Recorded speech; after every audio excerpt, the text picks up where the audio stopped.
Hello guys, আসসালামু আলাইকুম। Welcome to my page skill creation 0.2 আরও একটি রান্নার ভিডিওতে আপনাদের স্বাগতম। আজকে আপনাদের সাথে শেয়ার করব মজাদার নুডলসের রেসিপি আর তার সাথে কিছু পেজ নিয়ে গুরুত্বপূর্ণ কথা বলবো।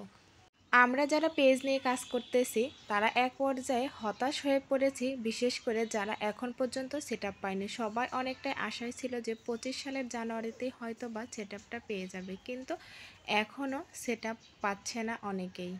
তার কারণ হচ্ছে ফেসবুকের আপডেটের কাজ এখনও পর্যন্ত শেষ হয়নি। যারা কোনো সেটআপই পায়নি তারা মনিটাইজেশনের কোনো অপশনেই ঢুকতে পারছেন না। দেখতে পাবেন ওখানে লেখা আছে something went wrong, please try again. তার মানে হচ্ছে ফেসবুকের আপডেটের কাজ এখনও চলতেছে, কিন্তু আপডেটের কাজ শেষ হওয়ার পর যখন ফেসবুক সেটআপ দেওয়া শুরু করবে তখন কারা কারা সেটআপ পাবে। যারা ফেসবুকের গাইডলাইন মেনে সকল ধরনের পোস্ট নিয়মিত করে যাবে, যেমন লেখালেখি পোস্ট, ছবি post, story post, reels video post, তারপরে হচ্ছে বড় ভিডিও পোস্ট। বড় ভিডিও হচ্ছে 3 মিনিটের উপরে।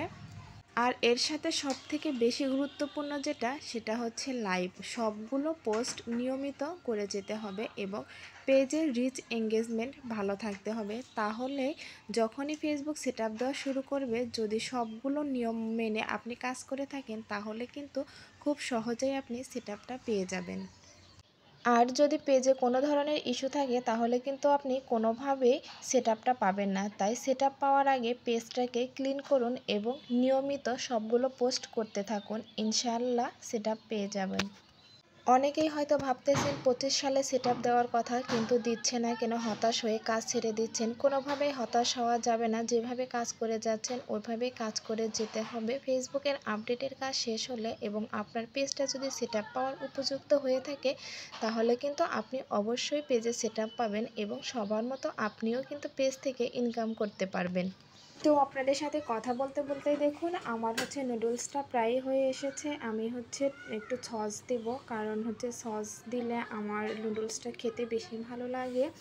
তাই হচ্ছে আমি নুডলসের ভিতরে একটু টমেটো সস দিয়ে দিলাম। এবার হচ্ছে নাড়াচাড়া করে আমি নুডলসটা নামিয়ে নেব। আমার হচ্ছে একটু হালকা নরম নরম নুডলস খেতে বেশি ভালো লাগে, আর আমার হাজব্যান্ডও নুডলস অনেক বেশি পছন্দ করে।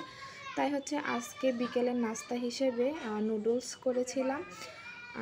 আর নুডলসের ভিতরে আমি ব্যবহার করেছি হচ্ছে নুডলসের মশলা, নুডলস, 2টা ডিম, কয়েকটা সিম আর হচ্ছে টমেটো। আর শেষে টমেটো সস দিয়ে নুডলসের স্বাদটা আরও বাড়িয়ে নিলাম। তো আপনারাও এইভাবে করে খেতে পারেন। এইভাবে নুডলস করে খেলে আসলেই অনেক মজা হয়। তো বন্ধুরা, আমার আজকের ভিডিওটি এই পর্যন্তই। আপনাদের যদি আমার ভিডিওটি ভালো লেগে থাকে তাহলে কিন্তু অবশ্যই লাইক কমেন্ট করবেন আর শেয়ার করতে কিন্তু ভুলবেন না।